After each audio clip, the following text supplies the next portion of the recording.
Good morning, all. I think can start now because there are already 5 to 60 participants in the room.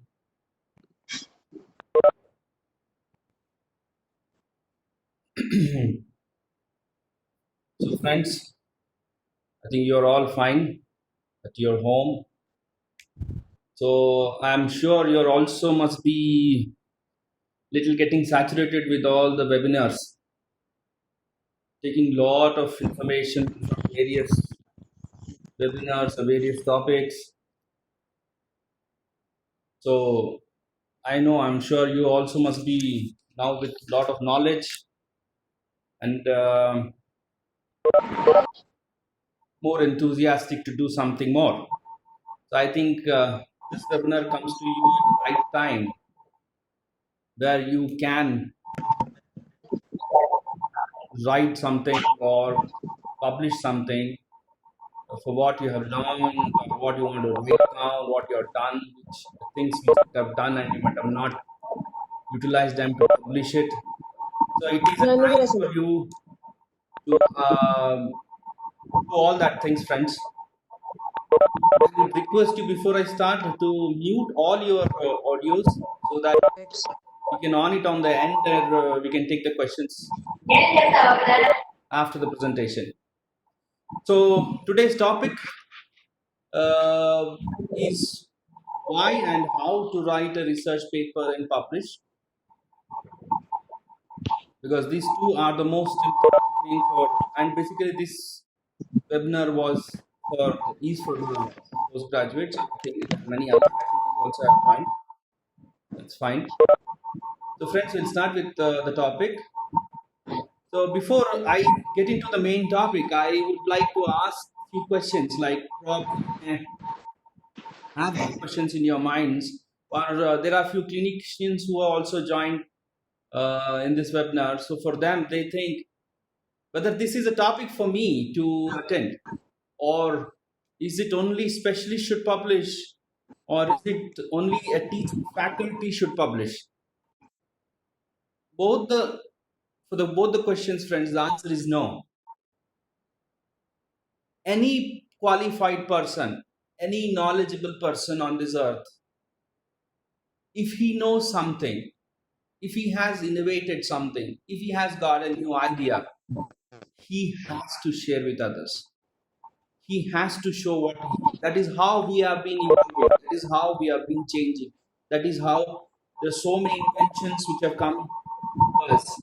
Because if these people think it could be a small carpenter, if he wouldn't have invented a gadget or a machine, I should say, he wouldn't have stopped the blue baby syndrome. If you know the story about behind it, so that is how it is. Like, so whatever you have, because God has given you some uniqueness, which has to be come out, which has to be for the society, which should also do good to the society. So, friends, for that, I should say everybody should publish in their, I should say, in their category or in the area what they are into. So, coming to our specialty, if a clinician says, "Oh, my job is to work and treat the best," I can only do a good practice, but probably you may be having a good technique, which uh,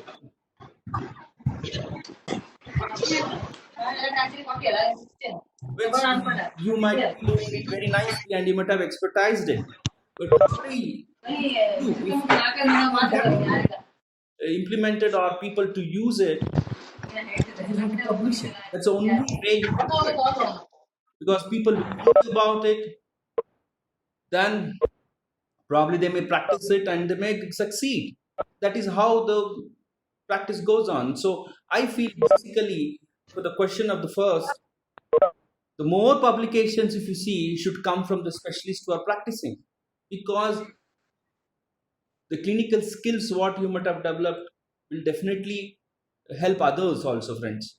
So it is not that only the clinical academicians who are in academics should publish. Yes, the academicians, it's a part and parcel of their job because they are doing innovative research with the postgraduates or the PhD students or themselves in the departments. Obviously, they have to publish, and they do have a pressure to publish sometimes, I should say. The clinicians, I would say you should be free and confident and bold to publish your work.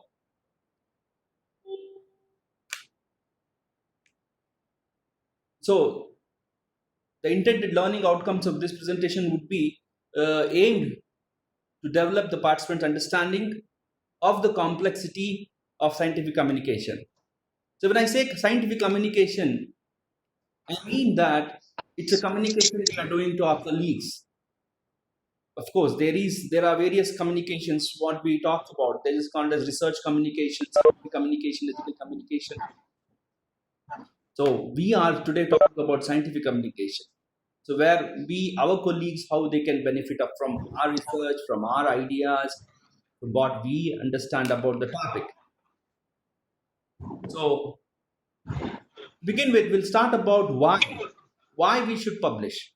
Because this is a big question. That's what I told you that why we should publish. Because I am a clinician, people may think about that, or students may think, oh, this is not. I've come to do a master's. Why I should publish? Ideally, friends, why we have to publish is to share research knowledge. That's what I said. That scientific communication to share research findings and to discover with the purpose of improving knowledge base.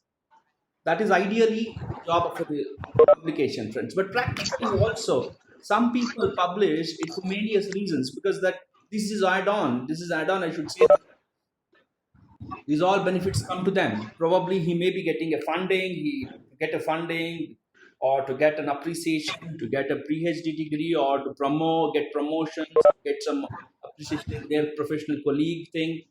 These are all other advantages of publishing.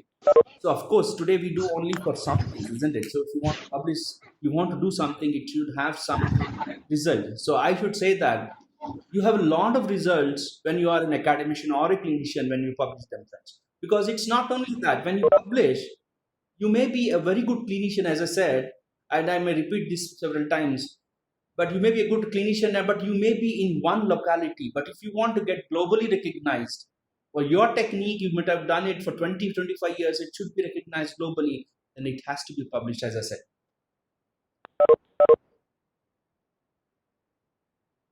I don't know what is this notations. Okay. So as Hmm? so as we say that you are rated by what we produce and not by what we attempt. We might have attempted various things, friends, but until unless it is the results have been shown out, people who have come to know about it. Until that time, there is no value for that thing.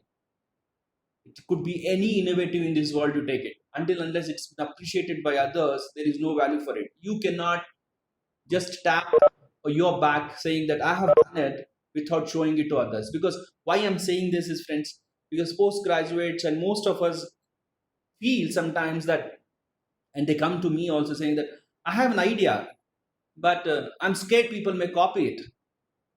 And I let me tell you, friends, probably there is nothing which has happened in this world without sharing. So I feel that if you want to produce that, it should be known. So why publish, as I said, to complete it. And as I said, research is not complete until it's published. Yes. So now to talk about few things, because publication is a headache, at least for my postgraduate students. Anybody, at least I think my students will realize when I talk to them, probably first thing I talk to them is to publish what you're doing about your paper. I think these are something words which I don't like to hear. Yes, because it's boring. So because there are a lot of hurdles that, and probably I should say that what are the hurdles? Somebody, I think these things, all of you might have these might have come across these hurdles, friends. Probably one is the competition or space in journalism is intense. So many journals. There are so many things. I will take this as for me an advantage rather than thinking that this is a competition. I should say, because if my paper is not accepted in one journal, I would definitely go with something else with similar impact factor, because I feel there is a lot of journals of one specialty these days. So if competition, if you are confused, like many of my faculty friends, my colleagues, they ask me, sir, I have an article of this kind, and where to publish it? Of course, with my knowledge, I used to always say them, okay, probably this area is. I will ask them to send their. I'll ask them to send their topic, the title, their abstract, probably, which I can. Now, recently, I found that Willis has Elsewhere has made an app where it says that find the journal, where you can just put the title and an abstract, and it will search you the best high impact factor journal to publish, and also some supporting journals where you can publish. Probably, I think uh, I will try to show you that. I have to escape the screen. Then, sorry.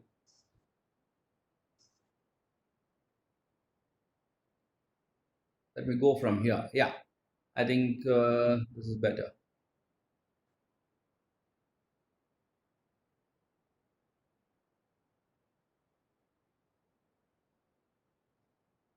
Okay,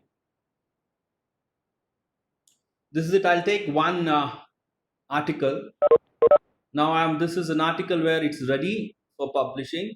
So I will put an objectives to comparative evaluation of the T-scan in one of the study. So I'll take it copy. I hope everybody is seeing the screen.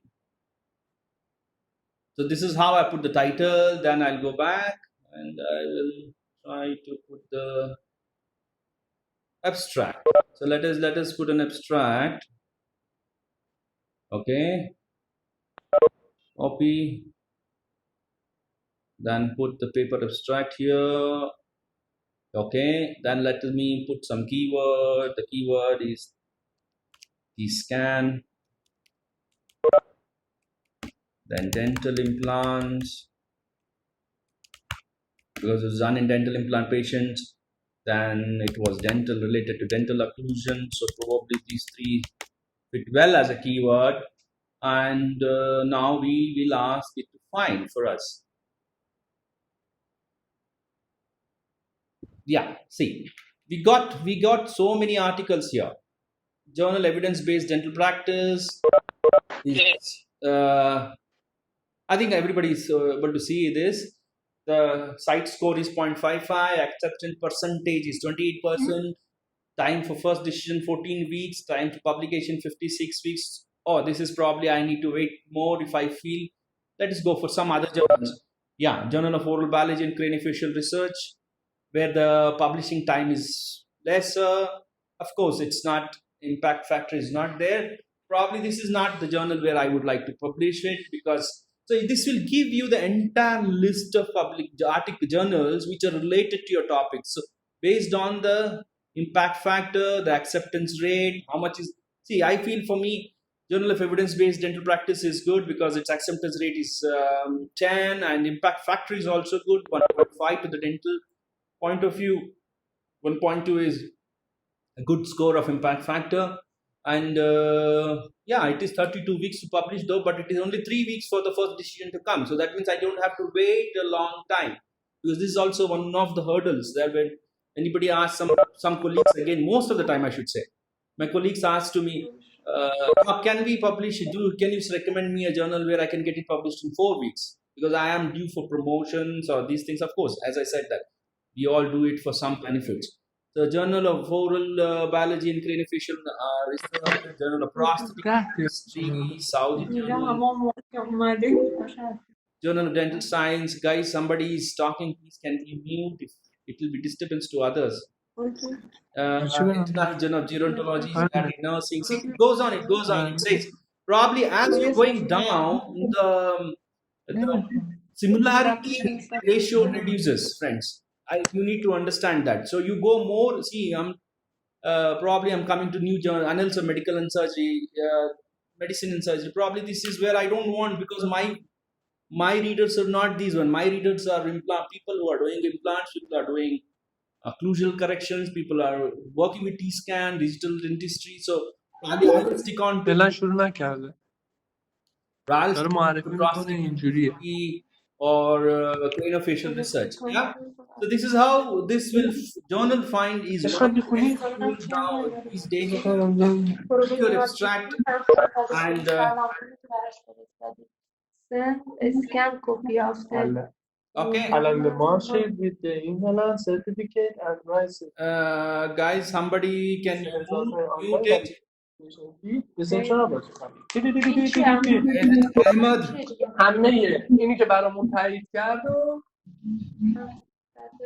Okay. So now خب چی میگه بگو به من الان میگه for next hurdle is cost. میگه همینو با کپیا و Cost of publications. The cost of publication, yes. Friends, most of the journals are not charging you. Sir, I'm sorry to interrupt. As a host, you will have an option where you can mute all the participants. Oh, is it? Many people are talking. So you can put everyone, you can select that, put participants on mute. Sir, you can mute others audio, not a problem. Ahmed on mute. Yeah, just thank you for that. Thank you for that. I think Okay, no problem. Thank you. I think now it is quite nice. Yes, sir. Actually, I put it on the chat, sir, so that everybody gets muted, but nobody is actually following it. So please do the same, sir, Yeah, from your side. thank you. So let's go back. Okay. I think it looks quite silent now. So hurdles of continuing with that, cost of publication. Yes, cost is one really important thing for people who read, because usually for most of the good journals where they don't have open access, see, you need to understand here that most of the journals where they charge you according to the COPE. COPE is an organization where of publishing editors it is, where they have made guidelines which tells you that you only can charge you can only charge a journal where you have an open access. So probably when you're sending it to an open access journal, probably you may have to pay the cost. But when you are not sending it to your open access journal,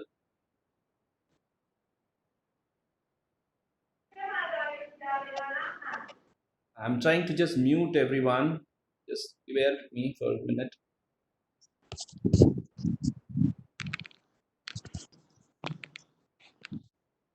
دارم چک میکنم ببینم Come on, how this guy is still speaking? Right side corner one button is there to mute everybody. Okay. So good morning, Dr. Vinod here, sir. So just a thing, you can say mute on entry, sir, to everyone. Where is it? Mute on entry. Under participants, under settings, participants. Participant, yeah. Mute on entry. Mute all, mute on entry. I'm sorry, I'm not getting that. Sir, please work the من تا بودو باید صدارم ضبط کنم نه Hello, sir. Yeah. On right side, you can have the button to mute everybody. More options, panel management. Lock me, copy me, help view. Audio connections, speak microphone, connect device. Anyways, I'm sorry, I'm not mute those people. Sir, on right side, you have ریده Again, let us do that.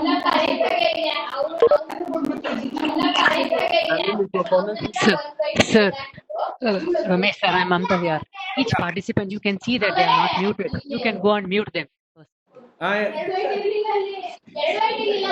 Yeah, I'm doing it now. Come to me. Sir, right side top, the option is there to mute everybody. I'm doing it. Ah,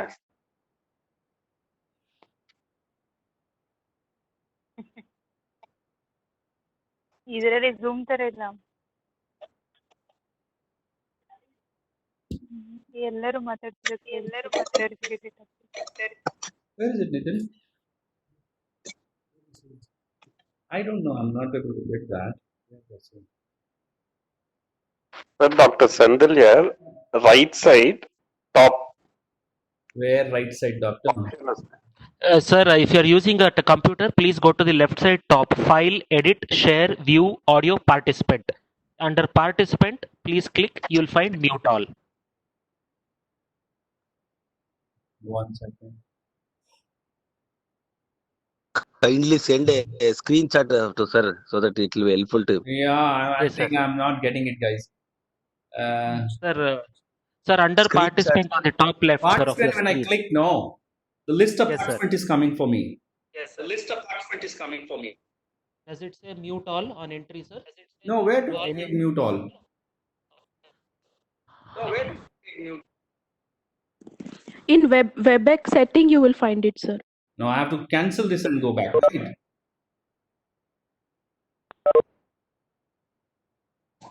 Okay.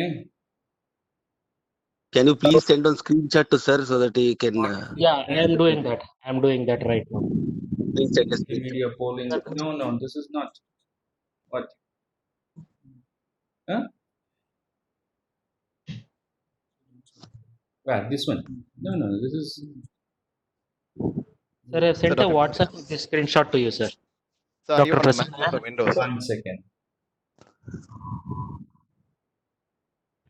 I think people had a good breakfast today morning. Sir, please check your WhatsApp. I have sent a screenshot, sir. No, this is not. It doesn't come for me. Sir, are you on a Mac? Sir? This is Dr. Vinod here. Yeah. Sir, are you on a Mac? 1 second. 1 second. 1 second, guys. 1 second, guys. Yeah, sir is on Mac. Yeah. Sir is on Mac. Unfortunately. Yeah. Sir, I'll give you the troubleshooting for that. In that case, it would be at the bottom of the screen, sir, if I'm not wrong. No, let me just tell you. WebEx meetings on the top, sir. Under that, participant. Sign control. WebEx. What is this? So on the Mac, next to the Apple logo, there's WebEx meetings. Follow that line. File, edit, share, view, audio, participant. Under participant, mute on entries. Chat and annotations.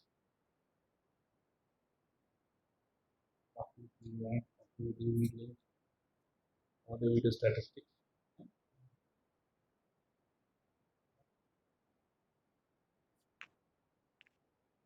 So shall we continue? I think most people have realized it. Sure, sir. Yeah, guys, we are back. We are back now. You're not going to. No disturbance, sir. I hope you can continue. Yeah. So where did I go? Yeah. Yeah. So it is okay. Cost. You're talking about the cost. The cost of the publications is high. As I said, it is in open journals, open access journals. If you're going to open access journals, the journal will ask you to pay because it is not allowing taking the money from the people who are going to read that. So, and if somebody has a close access and still he's charging money, then you have rights to complain them to court, because they cannot charge you until if they are not on access and they are charging you. Okay, so that is about the cost. So don't have to worry, because most of the good journals, specialty journals and society journals, they don't charge you for publication. Of course, there are some criterias, like you have multiple. See, every journal has some guidelines. So probably you have 4 diagrams, 5 chart tables. If you are exceeding that, that means you are exceeding 15 pages. They will ask you that per page we have to charge you this much for publication. So you can reduce it, or you can say that you can always bargain with the publishers.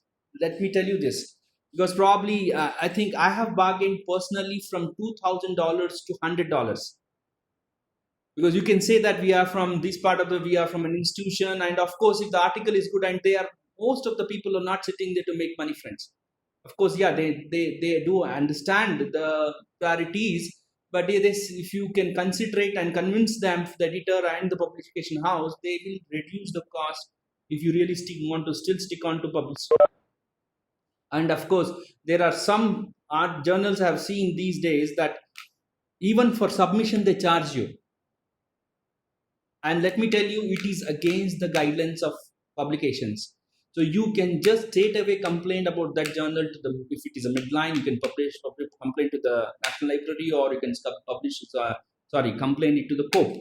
Okay, so that's about the cost, I should say, but cost should not be a hurdle, I should say, for me, because for anyone, if you are publishing in a good journal, and here the cost comes here when you are trying to publish in overnight that you send today. And I have seen some journals in India, especially in India, I should say, that they ask you when you want it to be published.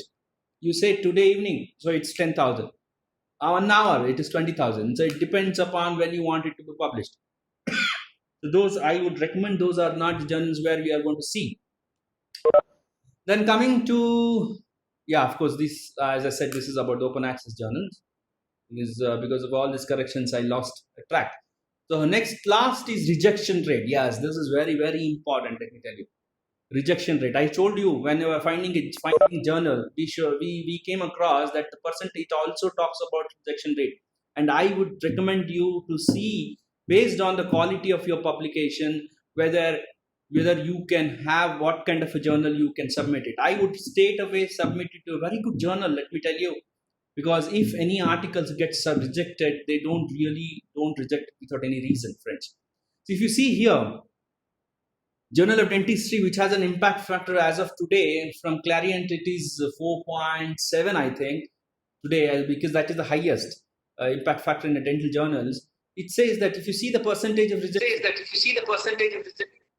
it is straight away reject 10%, then reject transfer 25%, then reject with resubmit 4%, reject with peer review, it is 50%. Even after you go for major revision, they reject you, then it is for 8%, and see the percentage of acceptance, 1%. Why? Because the rejection, a journals cite that rejection, or they form a guidelines, then these guidelines are changed every 2 years, because based on the amount of articles they are getting. No journal wants any substandard article to be published in their journal. If they have to get their journal's impact factor very high, if they want more citations from the articles which are published in their journals, friends, they definitely have the rejection level high. So if I have to say that there are journals which have 50%, with 65 and 90%, the high impact, as I said, more the high impact. If I say in prosthodontics, if I have to say the most high impact factor journal is International Journal of Prosthodontics, where the rejection rate is 85%. So I can tell my personal experience that I'm still waiting for any article to get published in that, because whenever we submit it, either it is rejected by the editorial board, on probably I will get excited even if it goes to a peer review. So what constitutes a good science? What will make you understand that, okay, I have to submit it to good quality? It's novel. Novelness is very important, friends. Let me tell you, novelness is one thing which will make you understand that, which will, of course, I should say that a new concept where it is not used. I've been telling this to most of my friends who know me, that if your study is done, where it was done in day with 20 samples, and you want to do it in night, that is not a study. Until unless this study was based on temperature variation, or it's based on light variation, which is one of the precipitating factor for that study, I would recommend that that is just a copy. So when we take even the fact our faculty people, when they give an article or when they give a study, make it innovative for the students to do a study rather than somebody has done it. And most of the time I hear this is not done in my university, this is not done in India, this is done in somewhere, so I can do it in here. Yes, you can do it in here if you are taking some factors which are not relevant. That means to say they are different from the factors which they had taken. Probably that should be broader sense, and probably that should be but that factor what you're taken should have supportive articles, supportive research which says that we are different from others. So that could be a factor which tells you to take and make that as a novelness. Of course, all research is connected. I cannot say that everybody can become innovative overnight. Only thing is you need to know what is not done, what could be novelness. Probably if I have to say that if I have to give you an example, of course I have to give it from prosthodontics itself, that I found an article published in Journal of Prosthetic Dentistry a few years back saying that marking a la tragus line, which we routinely implement, do it in most of the institutions here, that we soak the thread in the plaster slurry and we keep it on the align nose and we just pull it the string and it marks the ala tragus line, isn't it? But that was an innovative technique for over other people, for journal, so it was published. So nothing is small, I should say. Nothing is, we can say, oh, everybody is doing, why we have to publish? Friends, I should say that techniques are the most easiest things to publish, I should say.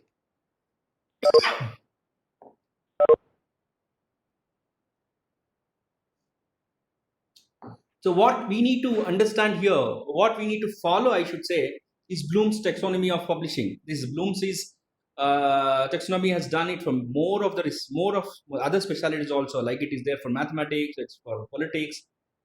It tells you how to frame a paper, how to produce our see, first you evaluate it, synthesize, analyze, applications, comprehensions, and knowledge. So I don't want to spend more time on that because it's a huge chapter to discuss about that. So what constitutes a good journal? Yes, I have been telling that in the previous slides, that an impact factor. What is this impact factor, friends? Average number of times published articles, papers are cited for 2 years. That means to say that after 2 years, that if you have published a journal article and if you're getting a citation after 2 years for multiple times, then the impact factor, the number of times that article is getting cited means somebody else is using this article for their research and he citing that in their paper. So that is called a citation. So in that way, the impact factor of the journal will go high.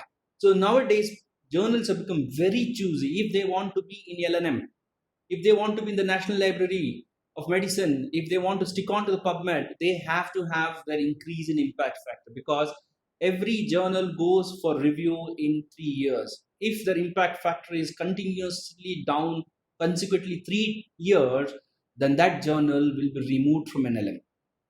So that fear is there for all the journals.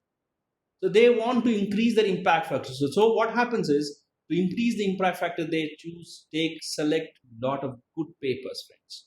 And most of the times we blame, saying that they are biased, they are not good, the paper is good and things like that. So it's not like that. Yeah, it happens. It happens. The recommendations, favorism works across the world. But yes, but if you have a really good paper, I don't think so it will be just straight away rejected, or somebody is going to reject it and trying to copy it and publish somewhere. No. Maybe less than 10% may happen like that in the world.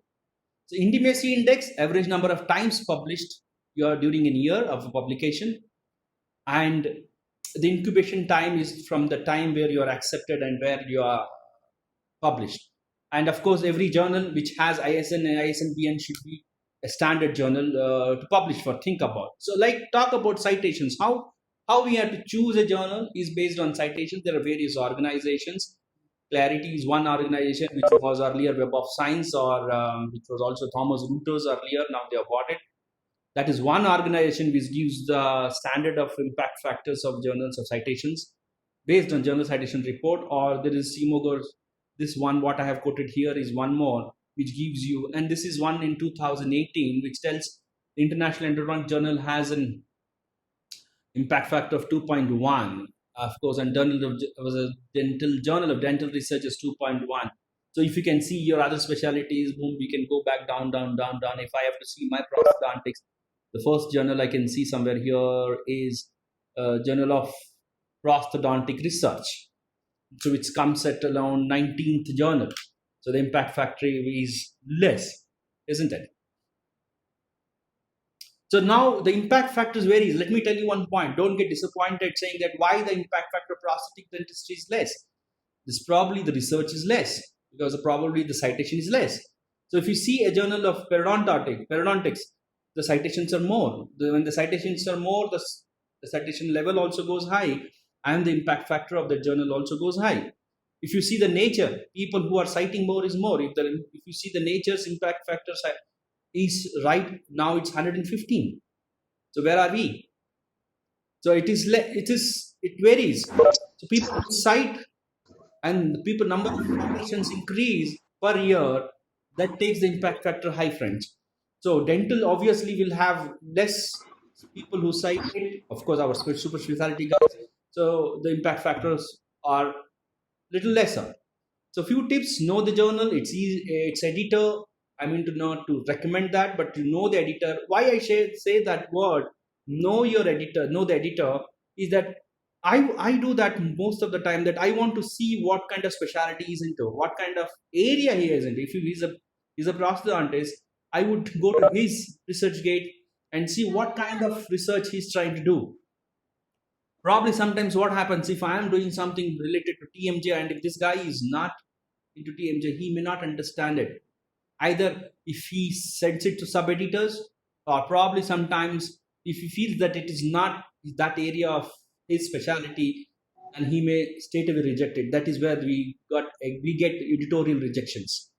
That's the reason I feel that you should know the editor also and his specialty. I mean, knowing the editor is where he's doing his research and what area he's doing it in. Pay close attention to spellings, grammars, and punctuations. This is one of the most commonest things of rejections in my country and my colleagues.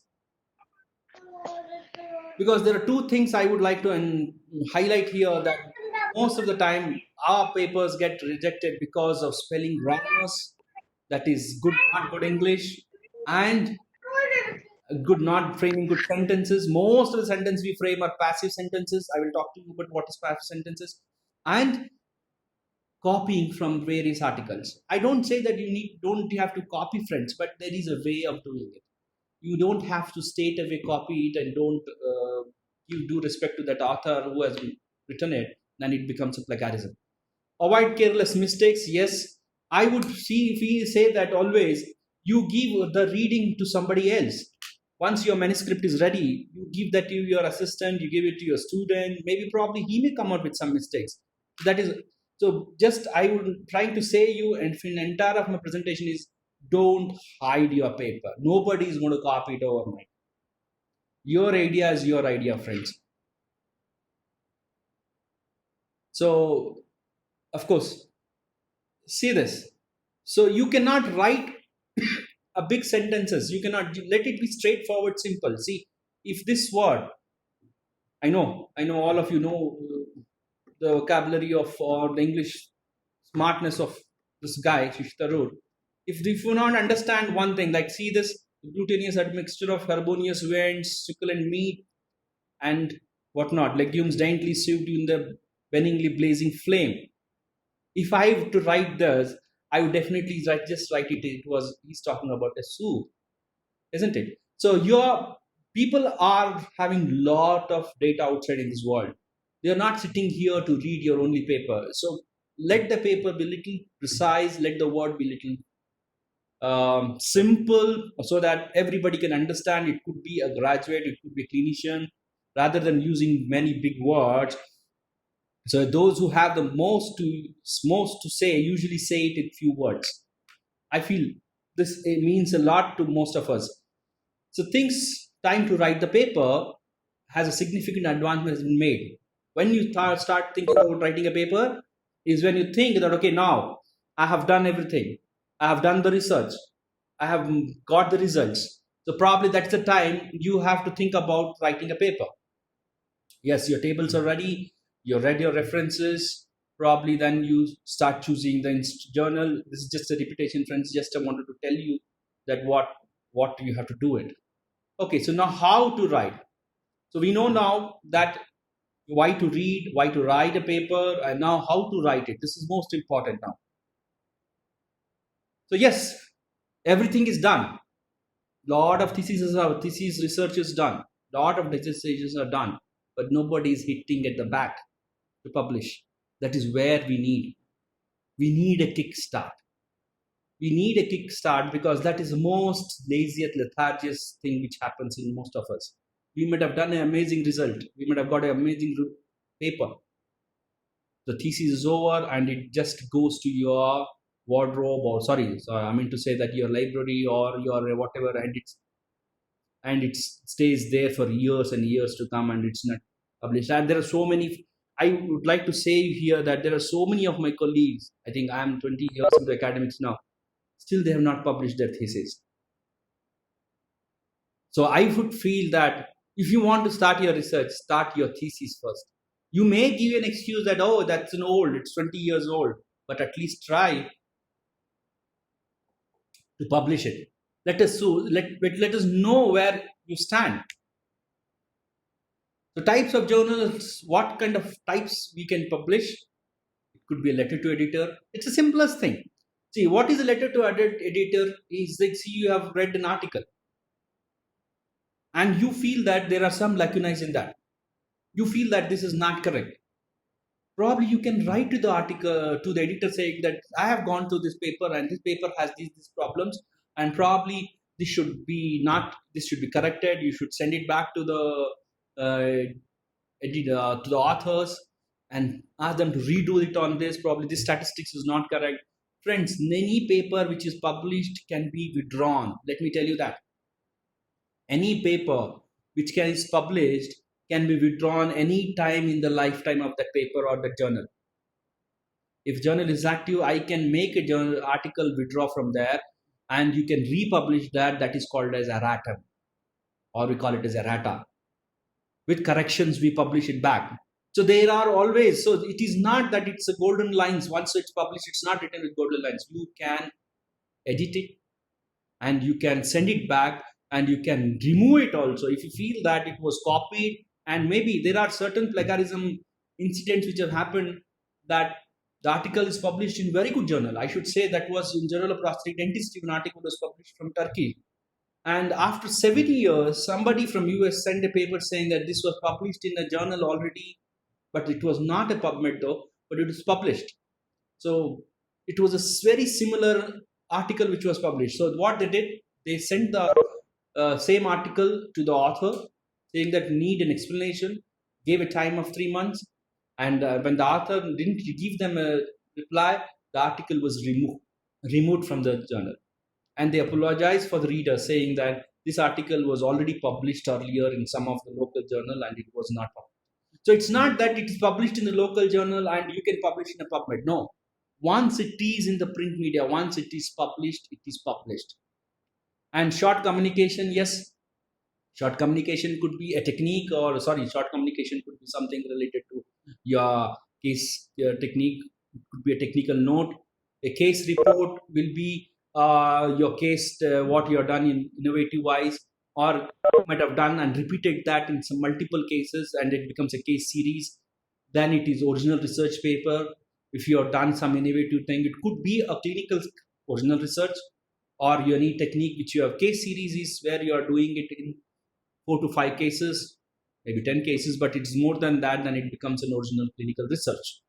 Then original clinical prospective. I'm not going to detail into that because from this time limit, we cannot get into what kind of case report is case report, what kind of original research, we cannot go into that. And of course, and the last and the least, not the least, is the review. Review for me is most important, I should say. It's related to, if I have to say that if you want to show your special knowledge about the topic, or like you want to have more citations. Of course, there are a lot of types of reviews, friends, and review is one most of the time you do only when you have expertise the topic, you have read more about it, you have an authoritatively you are in an authoritative position where you can criticize few things. So that is where you can start writing a review. But yeah, sometimes we give it to our postgraduates to write a simple review, but the purpose is there is that you should be more involved as a faculty when you are given a review, because the student may not be knowing about that topic that much. He will just say, most of the time I see a review of a postgraduate will be like, he said X said like this, Y said like this, Z said like this. But actually, the review should be, friends, if you are listening carefully, a review should be X and Y said like this and Z said like this. Probably within my experience, I should say that Y is better than X and Y. Sorry, Z is better than X and Y. I hope you are trying to understand what I am to say. That is where you are telling your view based, and now it comes to based on what. If you are trying to say that, okay, I am saying X and Y were not favorably good, though the results are there, but the sample size is less. The samples what they are taken was less, but Z and Z1 and Z2 papers are better, and I feel their results are more favorable because they took a longer sample size. They took a lot of multi-centered study, and that becomes a systematic review, where we are trying to organize it. We are trying to stake what topic we are going to organize, we are going to review it. So that becomes a systematic review. Now, if I have to talk about a meta-analysis is more superior kind of, or I should say it is not only a superior, friends, it is also where it is confinement. The confinement is reducing of the topic. Probably if I have to take a clinical trial where 50 patients or implants were placed in posterior maxilla. So I will take similar studies for 2-year follow-up, how many clinical trials have been published, and I will take their statistical evaluations and compare with other statistical evaluation and compare those two statistics and come with an example, say that is a meta-analysis. We'll say that it is statistically these 4 papers are better than those 2 papers. So that is what is meta-analysis. And commonly I see of course, in my colleagues and my friends here, that they make a case report, then they put a narrative review. It is absolutely wrong. You cannot write a case report and mix that with a narrative review, because why we think this? Because we feel that the chances of publications are more.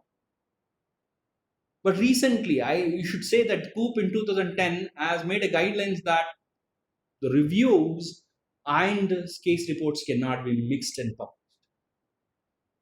Because if you are trying to publish together, then the category is not identified there.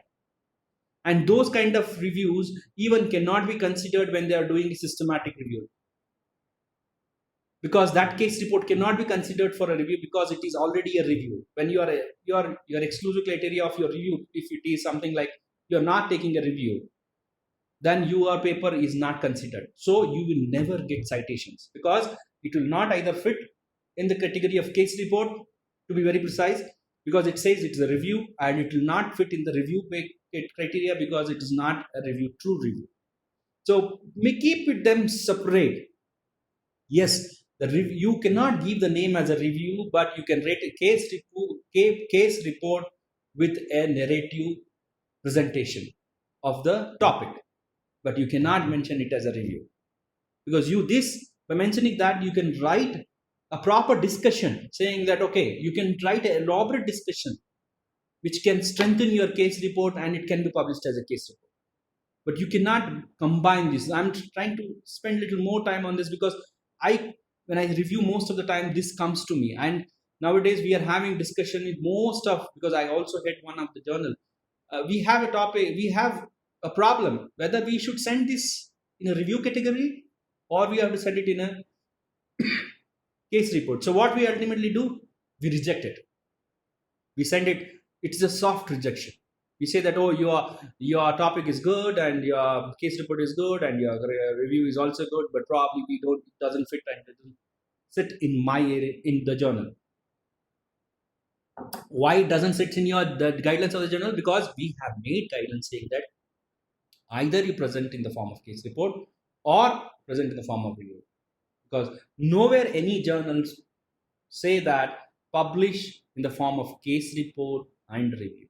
So I think I made my point very clear at this view that please don't mix case reports and narrative reviews, especially. And I would say there are a lot of classes which can teach you how to write a review, how to write a systematic review and meta-analysis. And why I'm stressing more on review, friends, why I'm trying to tell you and spending so much of time on this slide is because reviews get you a lot of citations. If you want to have a good impact factor, if you want to have if you want to have your H index more, if you want to have a good citation value of yourselves, if you want to have a good score in RG or a ResearchGate, then you should have more of citations. And let me tell you, your case report will not get you a good citation. Because that technique you might have published, but I may not like it. How many may like my technique? Until unless there is a clinical trial done or a retrospective study done, whatever it is. See, so this we call it as Eagle's Eye, where we say that all reviews fall in this category here. If I have to take a course, can I take a... Oh, okay. I don't know. Then, okay, I think I can do that. So this area, you can see this. This is most important, and it is getting more precise and precise if you see that. See, you have a review, a narrative review, or a critical review also we call it as, a traditional review also we call it as. Then it goes to systematic review here. Then it comes to meta-analysis. But to see here, what is this? Individual patient data meta-analysis. This is very, very, very, very precise data you are evaluating. If I had to say that anterior crowns is a broader sense, friends, than anterior maxillary crowns. It becomes little precise. Anterior maxillary crowns done with zirconia, then it becomes still more precise. Anterior crowns done with zirconia with some manufacturer or with some kind of a technique. So that becomes this. So probably that is how we are going to get precise of some topic. The meta-analysis of this kind is more in demand because we are confining it to a very small area. The level of research, evidence and credit. Yes, this is most important. This is what I was trying to tell you. If you can see here, case reports and case controls, at least at the lower level, you don't get that appreciation when you put a case report. Of course, I don't say that you don't have to publish it. Yes, you have to publish it. It offers, adds to your CV, it adds to your research grade scoring. But if you think commercially, if you think reward wise, if you think appreciation wise, if you think global recognition wise, probably that case report may not give you recognition as a review will give you, a randomized clinical trial will give you. Okay, so I would say if you are wasting time more in these kind of things, I would say you try to do, I would recommend you rather, I should say, that you do a randomized clinical trials, or you go with critical appraisals topics like evidence-based and see the chart, it goes high where you can, and systemic reviews. Systematic reviews will give you a more of recognition, I should say. So coming to the part of original research paper, I don't know how much time I've taken it. Okay. Part of original research paper, title, abstract, keywords, introduction, material method. I think all of you know this. It is just for the postgraduates to know how it forms. The title, you are not writing a detective novel, friends. Because, and as I said, a researcher or an academician or a clinician will not have much time to go through all the journals, all the topics in the journals. So your topic, if it's something suspense, I don't want to dig into it more. I'll say, oh, leave it. probably it is nothing to do with me. So it's like if I have to, I gave an example here that if a new design in achieving Gaussian integration, I'll think twice. I'm really interested to know this. I say, oh, probably I may come later on, probably because this is quite suspense for me. And if I have less time, I will definitely not go to this topic. But if at the same time, if my topic name is a novel concept of thread design in enhancing stress dissipation and improving Gaussian integration, an animal study, it is telling you everything in a simple terminologies. It is telling you what I am going to what I have done in that paper. So it should be that it should tell you in two lines to the people, it should communicate to your scientific group that what you have done. Yes, slight bit about this. I don't want to get into much on this because it's a controversial topic. Most of the time it is source of conflict. Authorship. If you have performed most of the work and are writing a paper, then you will generally be the first author. If a student postgraduate is doing it, yes, then he becomes a first author. See, if this is how it is. For example, this is when I was doing my post PhD, and this is first author as a student, and my supervisor and the last author, and this is the guy who assisted me, and this is my co-supervisor. So the sequence of author listing. But there are many times I see that the guide becomes the first author. Of course, this is there because we have to have some number of publications to us, but it doesn't require. And unfortunately, even dental council sometimes don't understand this. They have mentioned that the first author should be more for a HOD, and it is not possible because the head of the department is guiding the students, is not directly doing the research anytime. So probably they should say that your number of articles are important and how many students you are guided is important, rather than saying that first author, because we cannot individually do research in an academic department where you are guiding so many of the postgraduates and undergraduate students. It is practically impossible until unless we have been given free day for research or something like that, which is not again possible, I should say. But yes, I would just strongly say that the senior author who is supervising you or your work will typically be the final author. Other individuals who have contributed to the study, a work detailed in the paper, will be the contributing authors or the supporting authors.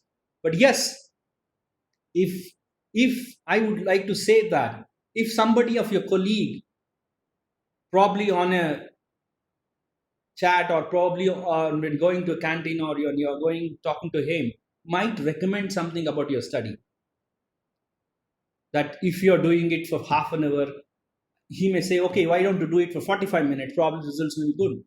But that will not become, he cannot become the part of a study, friends. Yes, he has the rights to be in the area of acknowledgements. If you feel that individual efforts do not, authorship or alternatives is too high as their resistance, if you have got any assistance from them, you can acknowledge them.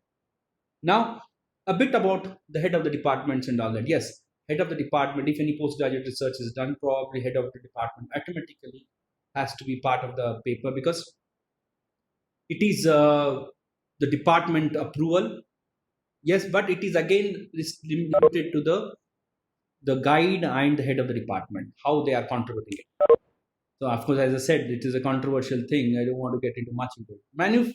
Manuscript writing in the original research. Let's go quickly with some 6 or 7 slides. Introduction.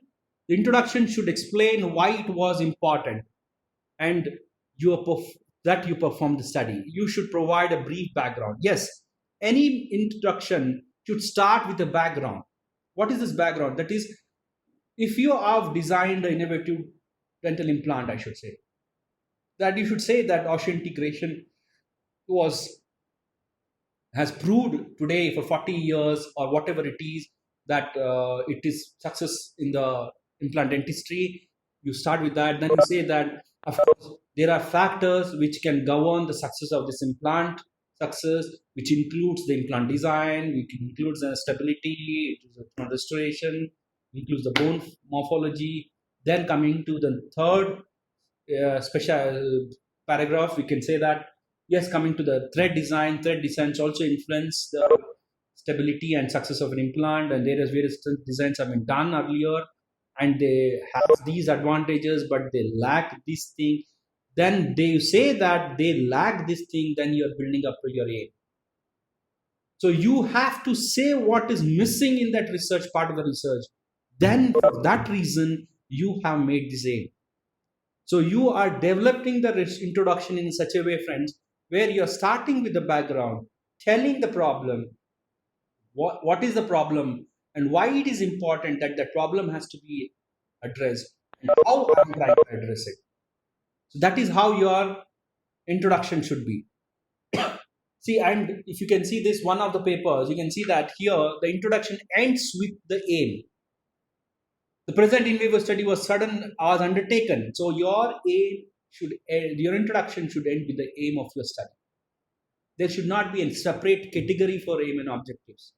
No, it should end with the introduction. Then comes your materials and methods.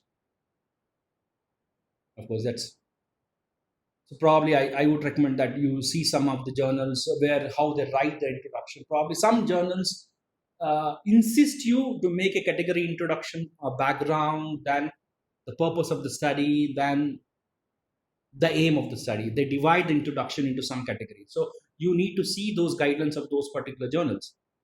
Methodology. Yes, this is, I should say, the easiest way. You don't have to worry about your methodology if you've done it yourself. If you're copying it from somewhere, probably your methodology, then it is difficult. But yes, this section is often easiest way. You should describe how you perform the study with sufficient details to enable any reader to repeat the work. In the materials and method, friends, I would like to say you that your material method may be an innovative method. So make it very, very clear. Don't hide it. There is no suspense. As I said it in the beginning of my presentation, that research is so that your colleagues can appreciate it and duplicate it. So make sure that the entire technique is mentioned clearly with if it is a temperature variability of the machine design, the make of the machine, even the origin of the machine, origin in the sense from where it is manufactured, which part of the world. All this have to be mentioned with all the quantity of solutions, what you have added. You cannot just say that local anesthesia was given. You also have to mention how much local anesthesia was given. The steps taken to validate the technique as RSA should be included. Inclusion and even, of course, the inclusive exclusive criteria of patient selection. If you are running a clinical trial, could be a randomized or prospective study. Any of the studies, you need to mention those things also. You may need to pay particular attention to the statistical methods. Yes, your material method, the last paragraph should be what statistical evaluation was done. That means to say what kind of statistics was taken. Whether you have done a mean value, you have done a t-stats test, or what kind of a statistics was based on the materials method, based on the data collected. I would do this statistical evaluation to get the results. And that should be above the results, friends. It should not come into the results. Because results is only the data, not the method. The statistics is the method. You are done. What method you are done? It could be an ANOVA study, 2D ANOVA technique, or it could be any of the non-parametric or parametric analysis. That all should be at the end of the material method. And this should be in a separate paragraph. It should not be mixed in the material methods or the of your study. Okay, so that itself indicates that it is a part of the material method, but not actually talking about it. Results. You should spend some time deciding how best the present data is, how you are going to present it. Probably you are going to present it in a flow chart, you are going to make it a bar graph, you are going to make it a table, you are going to make it in any of the techniques. What you feel easy can be explainable to the person. That is easiest way to do it. Don't make it complicated, friends. And there is no limitation that you don't have to write again the matter. I have read most of the papers when I review them. that again in the results they write the material. Again they write the material method. Please don't do that. So no references are there in the results. That is most important. Please mute somebody else again on the mic. The results, no, as I said, is not the place for any speculation of interpretation of your findings. You should leave any such consideration to the discussion. You are not going to talk about any comparison of the studies here. You're not going to talk about anything. You're just going to tell you what were the results. The results basically less of writing, more of data presentation. Then comes the heart, I should say, of the paper, where it is discussion. You are discussing your paper, you are discussing your research. It should be very meticulous, it should be very precise, it should be very detailed also. This section is to prove your finding. You should consider whether the study has answered the questions. Yes. That's what I said, that here again, you should have discussion should have a basically two categories. It should have a small introduction to your topic there again. You should introduce that again. It's not that you're repeating that from the introduction again. You have to write it in such a way that as previously this study was carried out in this way, the results were this way. But coming to my study, the results are in this way because these are the lines, guidelines. These are the criteria which will make me say that these results are better than the results which are published earlier, or whatever it is. Like what if you are trying to compare it? But you cannot just say that this man said like this, I say this. If you say this man has said like this, previous author or previous researcher has said that, why did he say that? And why you feel that they are not correct and your data is correct? You need, even your result is negative, every hypothesis will not end up in positive, friends. And you don't have to worry about it because you don't have to say that, but you have to defend it smartly. You have to say that in your results discussions that probably my data was not sufficient to get the appropriate results. A futuristic study is needed with more data analysis or more samplings where we can get a more favorable, because though there were findings which showed that there were positive, but statistically they were not significant. I hope you are understanding what I'm trying to say, you guys here. Probably your statistics data may not be in favorable of your results, but it doesn't mean that your research has gone waste. It can be an indication for the future researchers. So you have to indicate, you have to recommend, you have to say that there is an opportunity for future research to be done in this, where with this much data, I couldn't find statistical variables. But probably in future, if I take a more data, the findings may be better. So you have to defend. You cannot straight away say that I have gone wrong. I have not done anything, and probably my results are not favorable. So you can disappointing. And there are, I should say, there was a statistical presentation somewhere I read that only 9 to 10% of the research published in medical science is a positive research, and 70 to 80% of the research which is published is a recommendation research. What that does mean? That means that they have not really got a favorable result there, but they will not get this. They will say that with this data we are not favorable. Probably this may be helpful for you to get into better research. Yes, as I said, acknowledgement. When you are funded by somebody, if you want to acknowledge your dean, you want to acknowledge the head of the department, you want to acknowledge your friends, or you want to acknowledge the patient who have been part of your study. Yes, a technical, if you're somebody is a statistician, these all can be acknowledged in this. References, do not neglect this section. You need to ensure that it is free from errors and omissions. You cannot be here. Of course, I don't want to waste time in this because there are various guidelines today. Various journals have various methods of writing your references. So you can use those things and write your references. I don't want to because if you mentioned something in the discussion, you mentioned, please cite them. Don't miss them. And somebody holds that you're not cited them, then it becomes a plagiarism or attempt to cheat. So references includes all these. You as well know that I don't want to waste much time in this ones. So this is one of the way of technique. This will be Of course, there will be short forms, as we can see here that there's a short form of a journal for everything, which is given by NLM. So you need to mention those things. Some journals say that you have to write the entire full name of the journal. So it depends on the guidelines. So this is one example. Of course, for reference management, there are softwares like EndNote, References, RefWorks, Zatora. But in your Word document, there is a tab called as references. You can use that for free.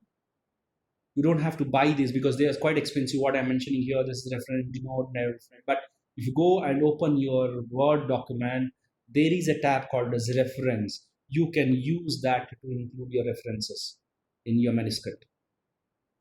Because this is, I mentioned it. And coming to the last, although the abstract proceedings of the introductions, you always have to make sure that your abstract is written in the last. Because the abstract is the main thing for you to attract the reader's friends. Because it is the only, NLM has only made free abstracts. So you are attracting, it is a selling tool for you for your paper.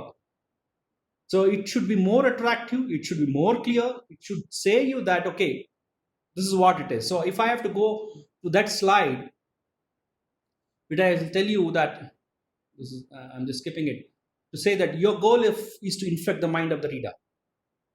How is that? The reader, it should be that, okay, how to convey it. Here is a problem. It's an interesting problem. It's an unsolved problem. You write about that. Now you mention that here is my idea and this idea works. This is how. So how it works, you're not going to mention it in the abstract. For that, he has to come to and read your paper. He has to download the paper or read the paper, then only. So you are here just stimulating the mind of the reader so that abstract is more attractive, and probably if abstract is attractive, probably the research also may be very good and the paper also may be interesting. So that is how you write it. And yes, before we end up, a note on plagiarism. Self-plagiarism is more from the thing, so you need to be very careful. There are some of course, there are some softwares where I could recommend you that English correction and plagiarism software. Only one software is Grammarly software, which will tell you how authenticate is your thing. If you want, spare me 2 minutes.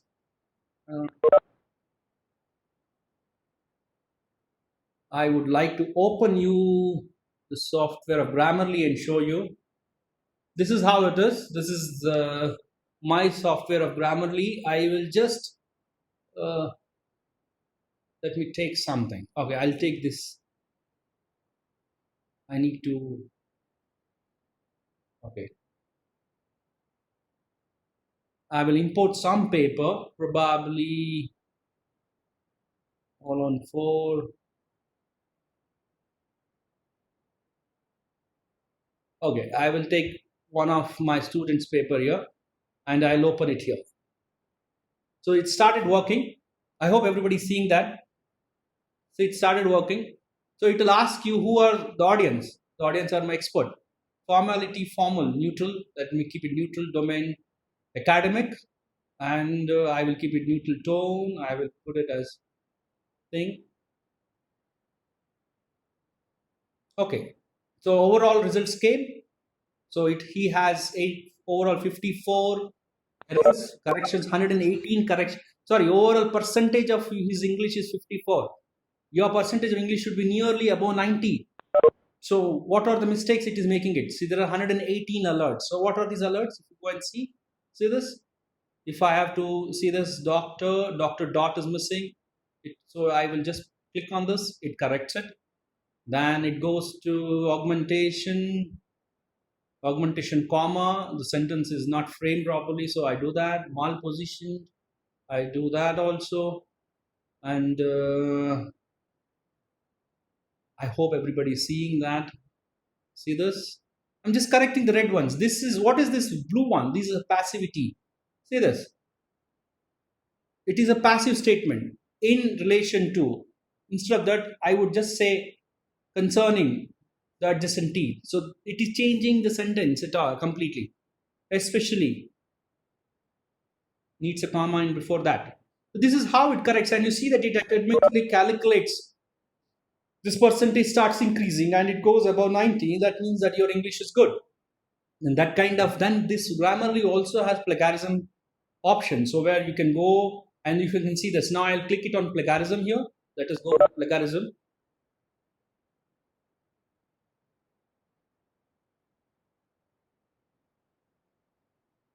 Of course, these softwares are a little expensive though. But yes, I would recommend most of the institutions should have that, at least one software where all the students and the faculty can get benefit of it. Because let me tell you, by having these two softwares, the percentage of our papers getting accepted increases by 60%. 50 to 60% of our chances increases when you have these two softwares. Yeah, we got it. There was 10% plagiarism. That means there is 10% copying of previous articles. So this it is how it is. And now you have to change it. So probably you need to see 16%. Okay, 16% is text matching is there. So of course, anything below 25-30% is acceptable by most of the journals. If you go to high impact journals, they take 15%, but on average 30% of similarity, I should say. It's not plagiarism.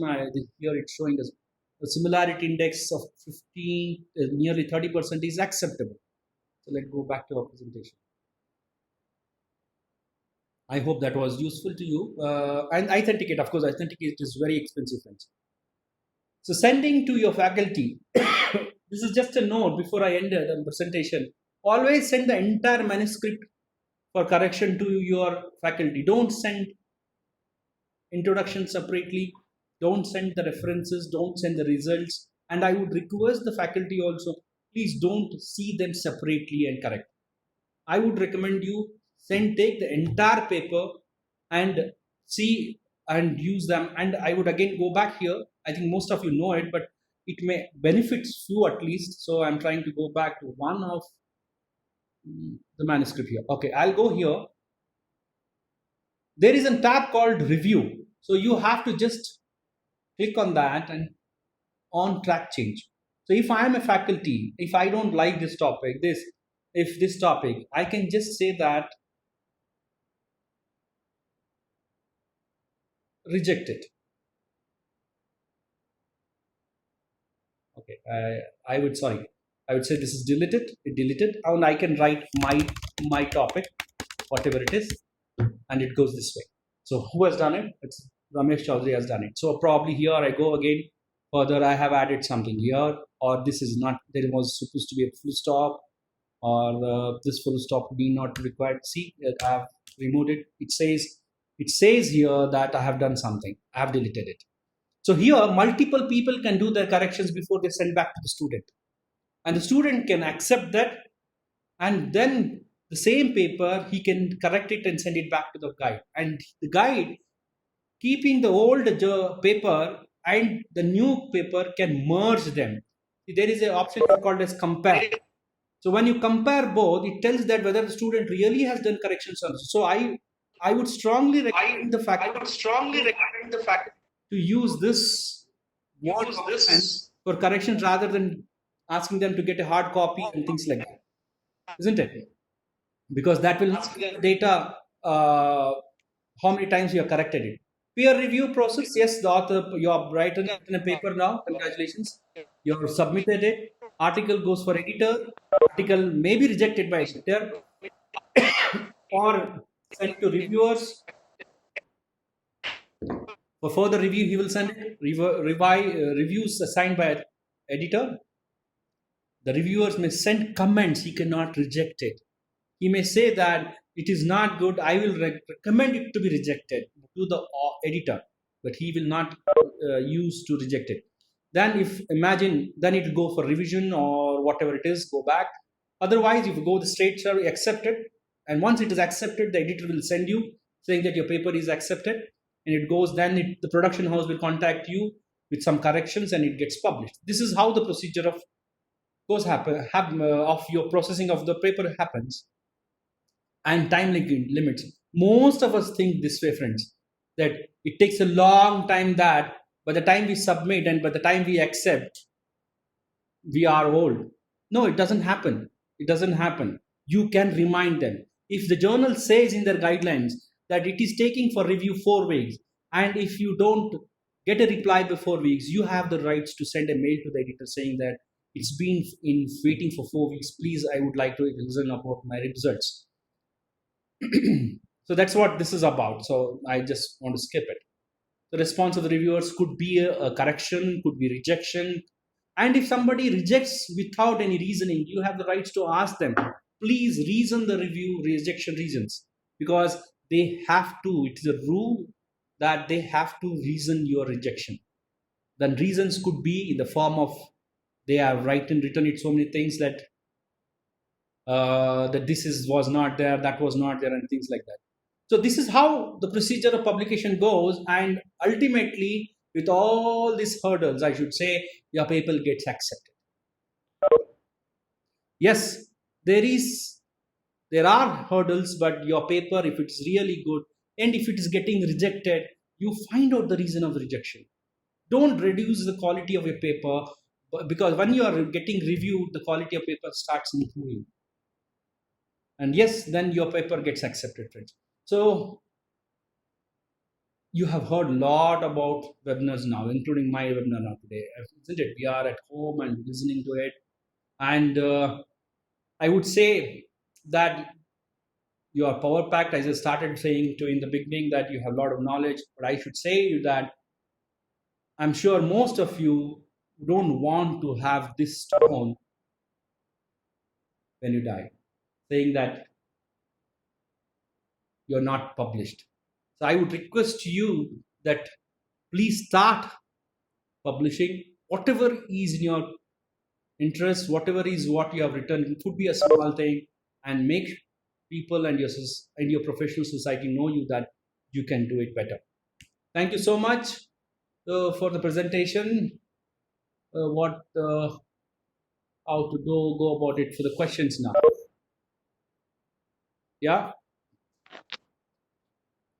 I think I have to go to chat or what it is. Any questions?